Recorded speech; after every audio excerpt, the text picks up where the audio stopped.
आपण पचनाविषयी बोलतोय तर एक अगदी बेसिक मुद्दा येतो की किती खावं आणि कसं खावं. हा, तर इथे किती खावं, कसं खावं आणि कधी खावं हे पण खूप महत्वाचं आहे. सकाळी उठल्यानंतर जेव्हा भूक लागेल तेव्हा व्यवस्थित जेवण जेवावं. नंतर संध्याकाळी सुद्धा सूर्यास्ताच्या आधी, सूर्यशक्ती कमी व्हायच्या आधी हे खाणं खूप, म्हणजे तुमचं संध्याकाळचं जेवण संपवणं हे खूप गरजेचं आहे. आणि परत दुसरं की तुम्हाला खरी भूक लागली असेल तर तेव्हा स्वतःला विचारून तेव्हाच फक्त अन्न घेतलं जावं.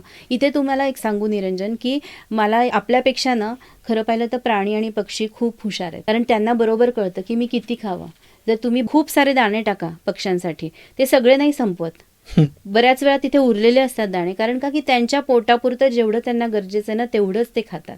दुसरी गोष्ट, संध्याकाळी तुम्ही कुठलाच पक्षी, कुठलीच चिमणी बघा, कधीच दिसत नाही की ती तिथे दाणे टाकलेत म्हणून ती येऊन खाऊन गेली आहे काहीतरी, कारण सूर्यास्तानंतर खाऊ नये हे त्यांना सुद्धा कळतं. त्यामुळे जर तुम्ही बघितलं ना तर कधी आपल्याला दिसत नाही की एखादी 0 फिगरवाली चिमणी आहे, ढब्बू चिमणी आहे, ढब्बू कावळा आहे, असं कधी दिसत नाही. त्यांचे सगळ्यांचे आकार जे आहेत ना एक ठराविक असतात. सो हेच नियम जर आपण पाळले की पोटापुरतं खावं, भुकेपुरतं खावं, 2 घास कमी खावं, जेव्हा भूक लागली तेव्हा आवर्जून आणि योग्य ते खावं, आणि शक्यतो सूर्यशक्ती म्हणजे सूर्यास्तानंतर जेवण करू नये किंवा अन्न खाऊ नये, ह्या गोष्टी पाळल्या तर आपण केव्हाही निरोगी राहण्यास खूप छान मदत होईल.